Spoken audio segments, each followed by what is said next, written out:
Dude, I'm That's really sorry awesome. again about yesterday. What a mess. I downloaded the app. I am working off a desktop app. I didn't know they had that. Didn't either for Riverside. That's like, yeah, the app from my phone wasn't working, but this was so whatever. Here we are. Well, we're glad you made it, and we do forgive you, Joe. Well, thank you. I appreciate it. I know you keep apologizing. You really don't need to apologize. I don't think that was a you thing. It was just kind of weird. I don't know. Haven't had that one happen. You did offer some beers though, so I'm still looking forward to having a beer with You you. take me up on those. Yeah, for sure. I mean, I took it personally. I was pretty upset. Nick, you get upset at everything, and you're rarely smiling and rarely laughing. Right. Come on, dude.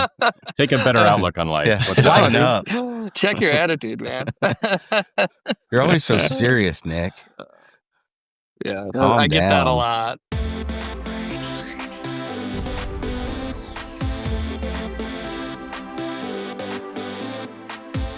So, Joe, why were you apologizing, man? You don't need to apologize. Well, I showed up yesterday. I'm all excited to do this show with you guys, and you can hear me and I can't hear you. And then we spent 30 minutes troubleshooting it and didn't figure it out. And now we're back the next day trying again, and it's all my fault. Well, you guys were troubleshooting it, and I was making myself laugh in the chat thread. Just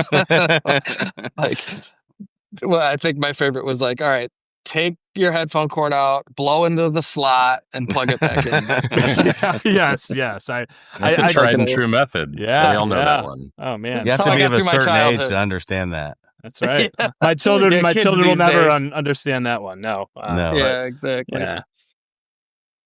Well, Joe, we're super happy to have you on. If you're part of the Metalworking Nation, if you're online, you probably know who Joe is. He's online quite a bit. He's really kind of carved out a niche for himself and built an audience, and we're excited about all that. But I know Joe because Joe was one of the first people who was really executing on like what we would call inbound marketing or content marketing for manufacturing kind of industrial type audiences. And so I was researching a lot young in my career, like how to do this. I have this family business. How do we market the family business? And I kept finding stuff from Gorilla 76, which is the name of your company is it just you and John, the two founders?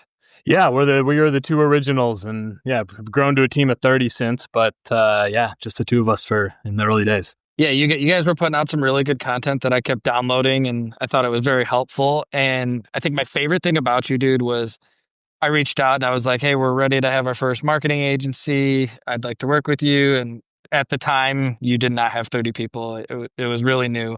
And you were like, hey, for all that you're looking to do, I think you should just execute on all the stuff we've talked about. I don't think we're the right fit for you right now. And I always admired that. Actually, Paul, I talked to you about ProShop, and we were doing stuff like international currencies and things that you didn't have at the time. I don't know if you have it now or not, but We do you now told me have the same thing. multi-currencies. Yeah. But yeah. But you told me the same thing, and I think that's cool. Like, hey, I actually want you to be successful. I don't want to just take your money when it's not the right fit. So I thought that was great from both of you guys. I appreciate it. Yeah. All right. What everybody's wondering, what the hell is Gorilla 76? Nick, I'll just take your money if you need something done. Whatever. Mike, who's like the most giving dude who helps me all the time and never asks for it out. But yeah, so Joe, Gorilla 76, interesting name. What's it mean? Yeah. We could have done Sullivan Franco marketing and maybe been a little less memorable, but It sounds good. It sounds like a lawyer, like an Irish lawyer.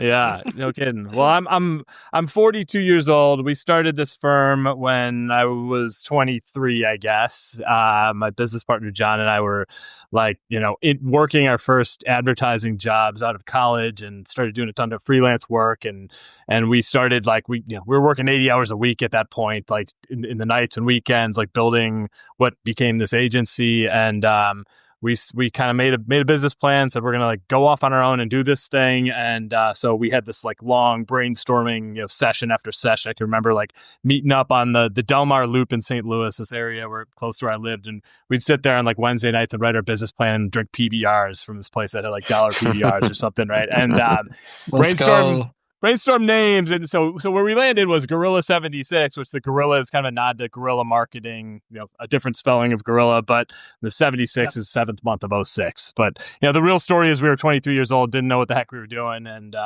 that's the name we came up with. And here we are like 19 years later. So that's awesome. That's a great story. That is a really good story.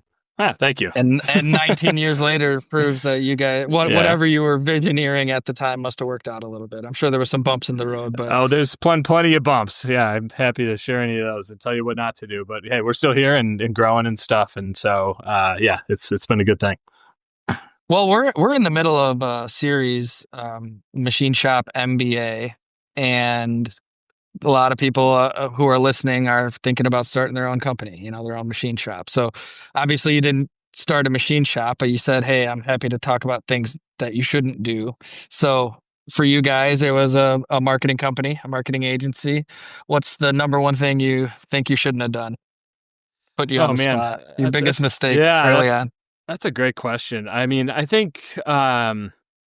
if I like looking back on it, like what would I have maybe done differently? I think we tried to probably go, and maybe this isn't a bad thing early on, but we probably tried to go too broad, like at first, where it was like, we were taking money from the barbershop down the street and my business partner's cousin who was a dentist and, a little construction company. And I mean, I guess in the early days, you do what you need to do to make money and like stay on your feet. But when we actually realized who our best customers were, which I would tell you today is still like mid-sized B2B manufacturing, which means a lot of things. But, once we really figured that out and like niched down, everything turned into a snowball effect. It was like, because we said this is who we work with, that's who we attracted. Because we attracted those customers, that's who we worked with. Yeah. And all of a sudden you start to identify the patterns of like what works and doesn't work. You learn to speak the language. You start hiring people who worked in a machine shop for 8 years or inside of, a big global manufacturer as a marketing director or something like that. And you bring all this like outside knowledge in. So I think, I don't know that it's so much of a mistake, but I wish we had like realized a little earlier that, trying to be everything to everybody probably stunted our growth, if that makes sense. Yeah, it makes a lot of sense. We always say the riches are in the niches. And so you found your niche and stay there. And Mike, you told me a story yesterday when we were on the phone about killing off a product line when you bought a company. Yeah, actually, when we bought Hill. Yeah, when we bought Hill, there was it's called the Marshall tree saw. It's a tree saw that sits on the front of any like 3-point skid steer. So, think Bobcat, whatever. And it helps chop down the whole tree. You've seen most people have seen some type of video of that. And so Hill made the parts for that, did the fabrication for that, the assembly. They sold them. They, of course, had to do the warranty work, the marketing, all that. I was not interested in being having a product line. I felt like we're a manufacturing and fabrication company. So I sold off that product line. Prior to us buying it, the company would sell maybe 50 saws a year, something like that. I sold off the product line to a couple of partners that were interested in it, that saw a future in it.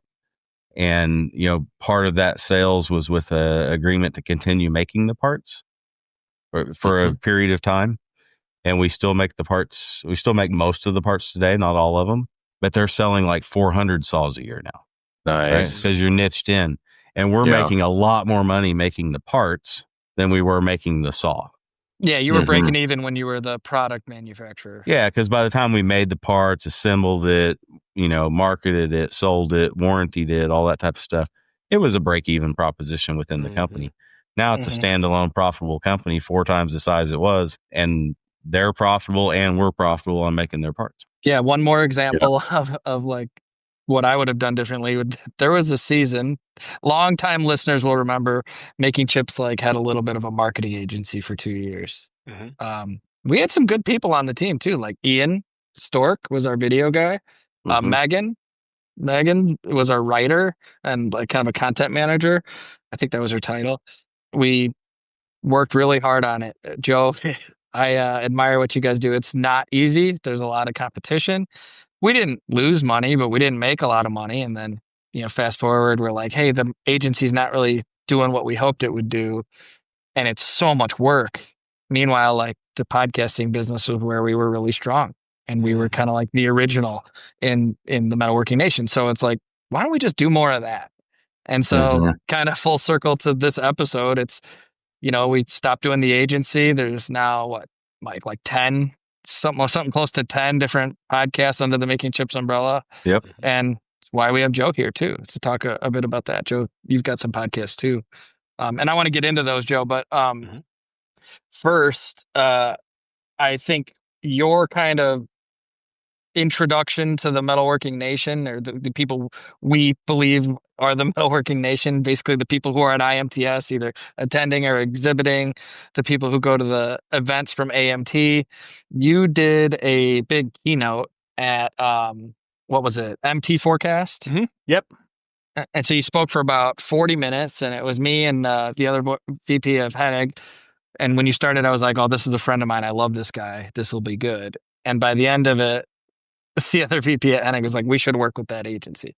I really like them too. So bravo to you. That room is those are our people. Paul, Mike, me, that's our squad. So maybe without doing the whole thing, what'd you talk about? What was kind of some of the themes of that keynote that you gave?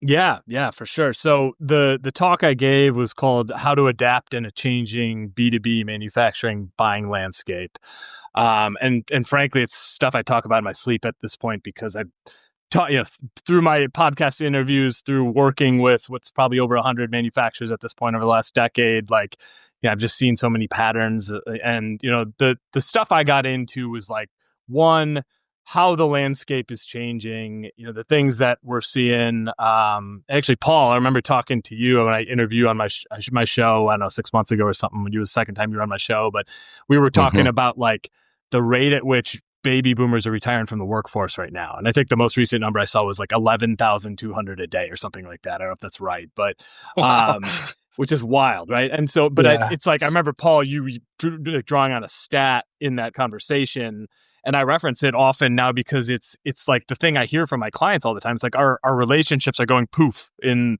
like, with these companies that we've worked with for decades in some cases, right? And they're being replaced with people who grew up with iPhones and Androids in their pockets, who like collect information differently, who go through their buying process differently. So there's that. There's like, I'm not the guy who sits here and bashes trade shows, but I also like to ask the question, what about the 362 days of the year when you're not at FabTech or IMTS or whatever? Yeah. Like, what are you doing to, put the spotlight on your experts, put them on camera, showcase your product, like be out there in front of the right people, the targeting capabilities we have right now to tell whatever story we want to tell to exactly who we want to tell it are, it's like, this is at our fingertips, and a lot of manufacturers aren't doing it.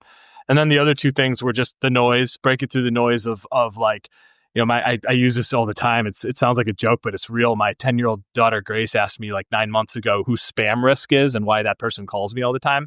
And it's like this representation of like, yeah, our phones are screening the calls for us. Our emails are weeding out the spam. And so we can't just rely on cold outbound and past relationships and like, checking in on our accounts to grow our business. We need to be doing something to be out there. And the last one is just, I think a lot of companies equate digital marketing to SEO or Google. And the problem that I talk about a lot of the time is the only time you go to Google is when you're being triggered because, your current vendor drops the ball, because you've got a new product line coming out, because you're doing a facility expansion. Like, there's some trigger that leads you to say, I need to go look for something in Google. Until then, people keep buying the same stuff they're buying.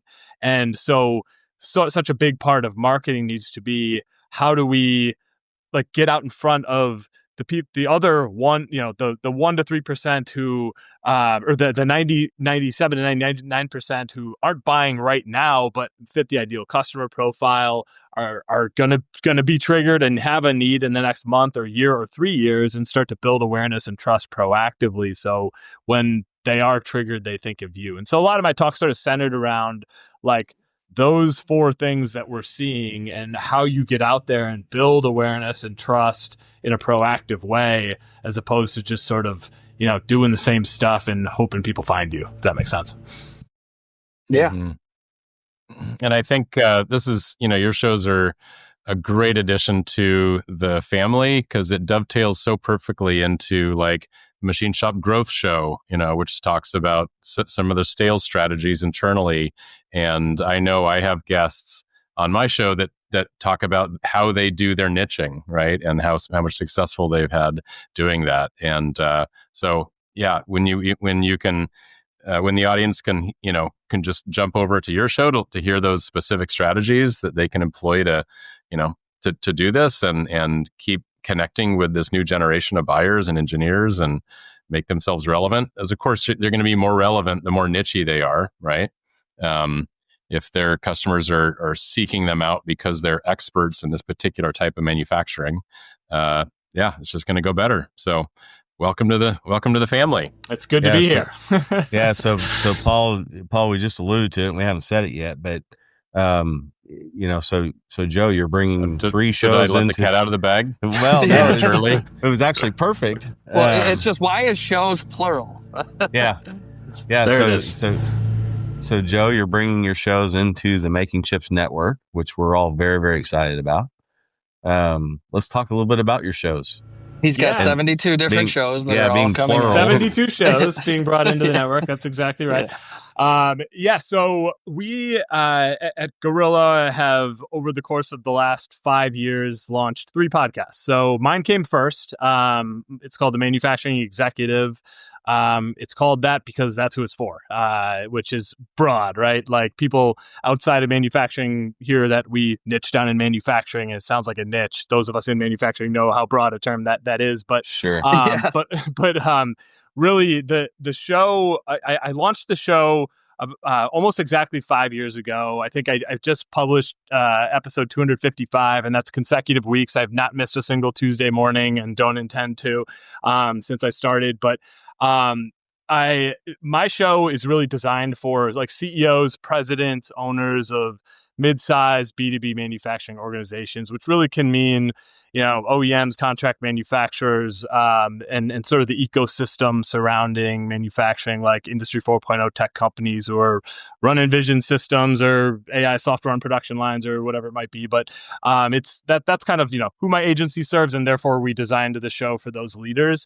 My show is not a marketing show. It is, I probably 1 in 10 episodes, gets into biz dev in some capacity. But what I have constructed the show to do is essentially be a resource to those people I described, those manufacturing leaders, around the things they care about, which means supply chain, it means labor, it means the next generation of the workforce, it means automation and robotics, digitization and Industry 4.0, sustainability, leadership, like all the things that manufacturing leaders care about. And rather than me talking at them, I find amazing guests who are experts in these things. And somebody used the term once. It was James Carberry, who runs a podcasting agency called Sweetfish Media, it was like kind of one of my inspirations to launch the show. But he used the term the Oprah effect, which I really liked, which, if you think about like Oprah Winfrey being maybe one of the greatest interviewers of all time. She was never an expert in the things she interviewed people on.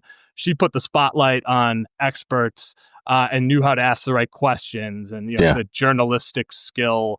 And so my show is that. It's to be a resource to manufacturing leaders. And we've gone from, a listenership of my mom to, a few thousand a week or whatever it's become. And so it's been really fun to watch that grow and just allow me to, my favorite part about it, honestly, has been the market research for myself. Like, I am so much more informed as a leader of a business that serves manufacturers because I talk to manufacturing leaders every single week. And so I feel so much smarter. So that's my show. That having been successful enough, after 2 to 3 years, we launched the Manufacturing Marketer. And that show I don't touch. It's run entirely by my team. It's been mostly my strategists at Gorilla, but a lot of our writers and other people have gotten involved too. So we have lots of different hosts on that show. And that one, and they do talk about marketing. They do talk about marketing in that show. That one is the manufacturing marketer and named accordingly.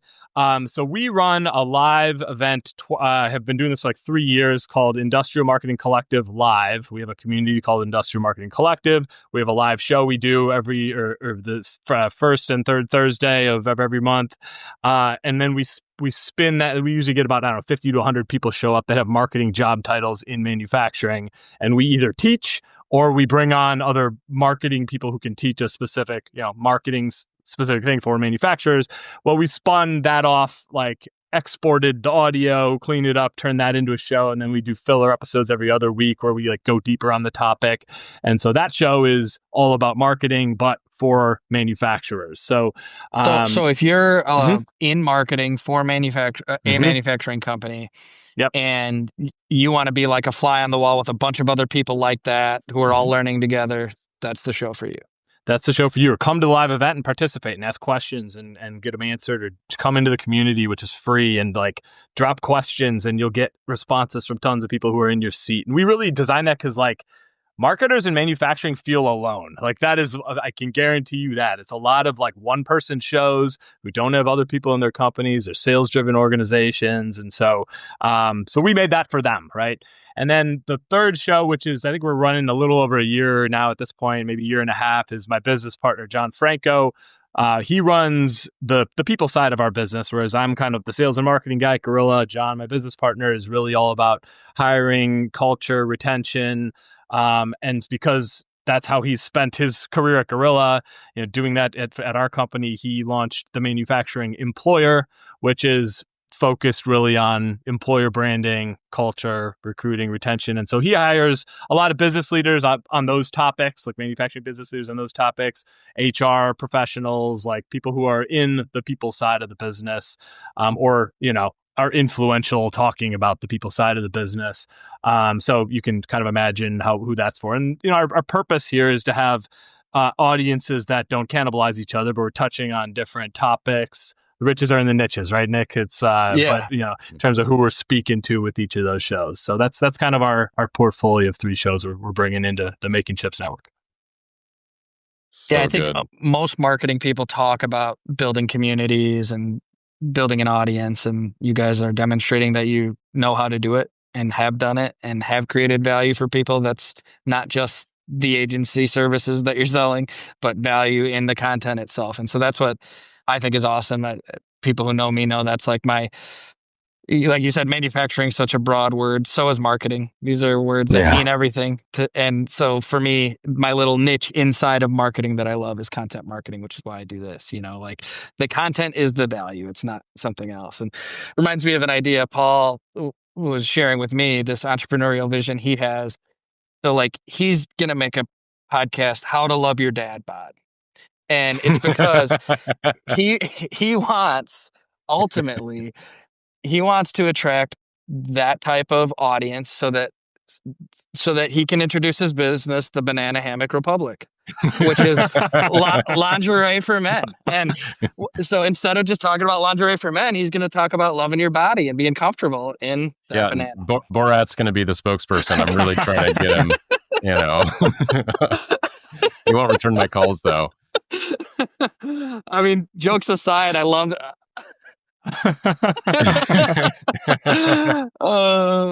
I love that you did the manufacturing executive, and that the value from it was learning from your audience, because we feel the exact same way at MakingChips. Yeah, it's the number one thing I get out of it is just learning from the guests we have on. I've said recently on one of the shows, I mean, it almost feels like my cheat code, right? Because I feel like I get to learn things before everybody else. And start thinking about how I implement that in my business. It really does feel like a cheat code.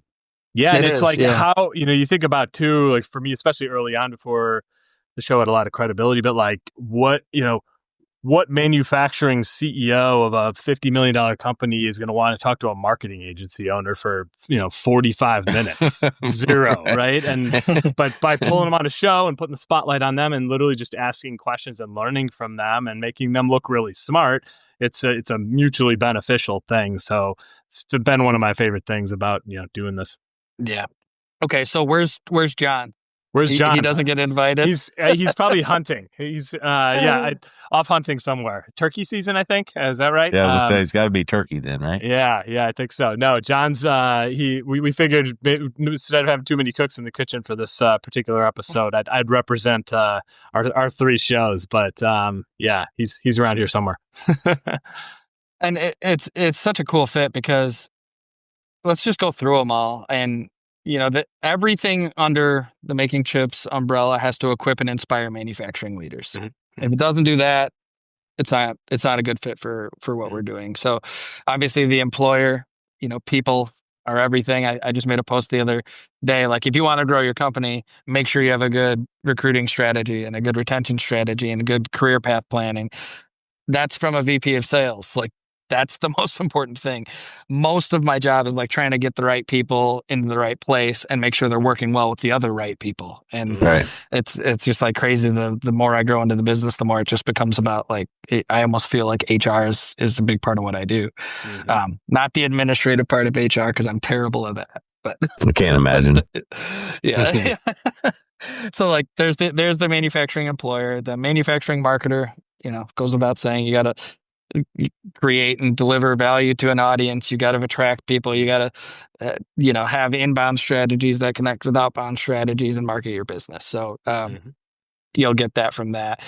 The manufacturing executive, what would you say the main value there is just learning from other executives? Is there any function that you focus on more than others, or just learning from other executives who are leading their business? Yeah, I've intentionally kind of kept it broad, which felt a little weird at first, but it's been, I've gotten feedback that people like that because we just hit on the hotbed issues, right? Like obviously right now we're talking a lot about reshoring and like potential impact of tariffs, and like this is what everybody's talking about, right? So you get different perspectives on these things.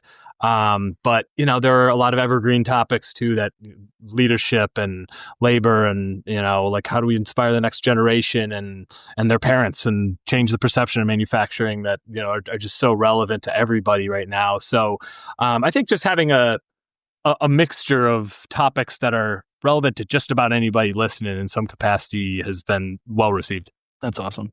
And then Paul's got Machine Shop Mastery. That's more, what would you say, like biographical storytelling from mostly machine shop leaders, Paul? Is that a good way to say it? Yeah, I would say so. It's telling the story of, the origin and the growth story over the years, what they've done well, mistakes they've made, what they're focusing on, what problems they're solving today, what their best strategies are. And, what surprised me is that, I figured I'd be interviewing these more seasoned leaders that, young new leaders would be listening to try to learn from. But I've gotten more than a couple of, actually, they're also past guests, but, they have more than 200 employees each, and they've listened to every single episode and get so much from it. Even, a newer leader that's only had their business for 5 or 10 years, but they're doing some cool things that, that are helping move the needle for them. So, and like you guys said, I learned so much from these folks. That's just helped me be a better leader. But yeah, that's the thrust of my show. Well, and you have some sort of knack for finding the most interesting stories. I mean, and you'll meet Mike cry. You'll meet him at the airport or whatever. But yeah, you just have some of the most interesting stories on your show. I got one coming up in the next few weeks that you will not believe. It is amazing. There should be like a side-by-side of Paul doing the interview and then Mike just crying, weeping. I got choked up on this one that's coming. So did you? Yeah, that's Mike, cool. you'll be balling. Paul, you do a great job like tugging at the heartstrings and getting to the heart of this. Running a machine shop is so freaking hard. And you have to like have a passion for it or you will not be successful. So you get right to the passion on Good Friday here. When we're Thanks, recording. buddy. Appreciate it. Mike, by the numbers. What's the quick, unique value proposition of that show? Yeah, all thing numbers, right? So, I mean, with my background not being in manufacturing and being more on the finance and business, kind of business transaction side of things, just trying to help get the best practices out there around how to handle things, how to handle your money, how to handle operational KPIs, things like that. And be able to drill in on numbers that matter to your business, with probably the biggest numbers generally revolving around cash, because you need cash to survive.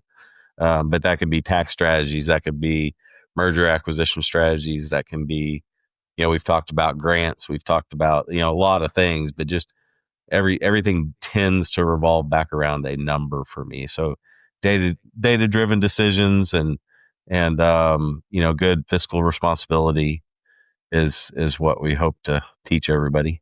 Yep. And you do that very well. I've loved your show so far. Lights Out is the show that I co-host with a couple guys. One guy that we've already announced and I've co-hosted with, and another guy we're announcing next week. That's all about everybody's dream who runs a machine shop is to have their machines making money without somebody standing in front of it, and getting towards that future automated state where you're much more profitable, your revenue is much more predictable. We call that running lights out. So it's more technology and automation focused. And yeah, it gets a little bit nichier into like trying to run that type of shop, the shop of the future. Mm-hmm. And then I think it was Paul who brought up Machine Shop Growth, Mike Fritz and Kirk Phelps. Yep. And that's another one. And it's kind of like very closely connected to Joe and what Joe's all about, marketing and then selling and growing your business more on the sales side there for Machine Shop Growth. We got another one we're going to announce soon. I guess we'll foreshadow that with a guy who's been a guest before. Super excited about that one. And Mike, am I missing any? Is that all? Making Sparks. Oh, yeah, the original offshoot, Making Sparks. Yeah. That's so all about fabrication, making chips, but more. Yeah, exactly. Yeah, and they, I tell people all the time, it's not a fabrication show. They talk about fabrication, but there's a lot of really practical how to run your business discussions on there that everybody should be listening to. Mm-hmm. Yeah, it's like making chips through the lens of someone who owns more fabrication type business than a machining type business. Yeah. Yeah. So wow. Pretty rounded out the metalworking nation pretty well with that, right? So I think it goes with where we've wanted to focus, which is not how to necessarily run a machine, run a tool, run the technical aspects, the skilled labor aspects of a company, but how to run the company in all those different disciplines. Yeah, and I really do believe like if you listen to everything we put out, it would make you immensely better as a manufacturing leader. Mm-hmm. And so that's the mission. We got to equip and inspire. And I think we do that. We believe Joe does that. John does that. Everything they've made at Gorilla, they do that. And so that's why it's a good fit to bring him in and adopt Joe as our own son. It's what I always wanted, Nick, to call you dad. And now that's recorded, so I will use that forever. Editors, please don't edit that out. Yeah, right. Yeah. Even though I'm older than you, right? So, Joe, I mean, we always want to make sure there's a takeaway, and this is kind of more of an announcement and introduction type episode. But putting you on the spot here, a great takeaway from your perspective and the value you deliver to guys like us. What is a big takeaway? Maybe a perspective shift or a tactic they should be implementing or something they should be considering or doing differently. If you could leave the metalworking nation with a big takeaway before we end the episode, what would it be? Yeah, that's a good question. I guess, trying to tie together some of the things we're bringing in to making chips and some of what we talked about today. I think it's like trying to, as you think about the future of your business, like not falling into just the same habits of doing the things the way you've always been doing them. It's kind of what, I'm a marketing guy and I'm looking at it through that lens, obviously, but like the talk that I gave at MT Forecast, it's, this is a changing manufacturing landscape, and not just on the marketing front, but just there's so much changing right now, right? From technology to like what the geopolitical landscape is potentially, doing to manufacturing, and then from my world marketing, I think it's like keep your eyes and ears open, and like we can't just fall into the traps of doing stuff the same way. Like look at who your buyers are, how they're changing, how they go about buying and collecting information, and try to just be open to learning and embracing that, I guess. So yeah, you brought up like marketing isn't just SEO and AdWords and website stuff. And it's funny because like the way I searched for problems early in my career, I remember when like the internet was just getting going. I'm the youngest out of all of us. Like, I don't even know how the hell you guys solve problems. Had an Uncle encyclopedia. Earl. Yeah, it's like Britannica. No, I do remember when like the encyclopedias went online, and that's like where you would go to find answers for stuff. You would go to like Britannica.com or whatever. Right. But now it's like the first thing I do is I'll Grok or ChatGPT, and that'll like do all the busy work of searching and bring me the answer and bring me the sources it found. And so trying to stay ahead of that and challenging the status quo of like, how do your customers or your partners or the people you want to connect with, how do they think, and where does that information get sourced? And just trying to stay ahead of that is something we all got to be thinking about. So you can share a lot in that regard. Yeah, I think your takeaway is perfect because, I mean, you're right. This industry is just so rapidly advancing. I mean, even just the 8 years I've been in it, it seems like it's, advanced 20 years, really. I mean, just with technology and, of course, now with AI, as you referenced, coming along and all the automation. But, and, Paul and I know we've talked about this several times, but, the shops that are even just paying attention, much less implementing some of that, are the ones that you see thriving today, versus Absolutely. the old tired shop that's just still doing things the way they've always done them, are slowly just withering away. Mm-hmm. Yeah. Yeah. You just said something that triggered me, but Paul first, go ahead. Oh, at a time where we just can't afford to have any shops going away. Right. We need them. We need them being invested in and growing and building our manufacturing base and rising to the challenge of what's ahead for our whole country. Absolutely. Yeah, Mike, you just said paying attention, and I get this little like made up cliche in my head, but the best way to gain attention is to pay attention first. And so like Joe, you created a manufacturing executive, you paid attention to what all the people who ultimately hire guys like you and sign the checks, what they think about. And you interviewed them over and over again and learned about them. And so now when it comes time to gain their attention, like, how, what they care about, what they think, what they do. That's something that's like never going to change, whether it's, the old days pre-internet or AI, finding answers through AI. Like, you have to understand your audience. And in order to do that, you have to pay attention to them and put yourself into those conversations.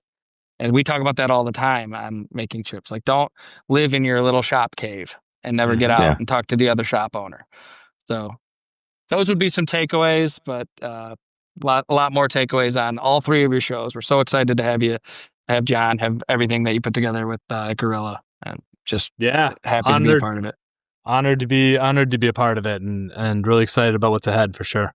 So, Joe, do you know how we sign off our show? Have you ever listened to it? I have, but it's been a little bit, so you're going to have to remind me. Or maybe I just haven't stuck around till the end of enough of them. I don't know.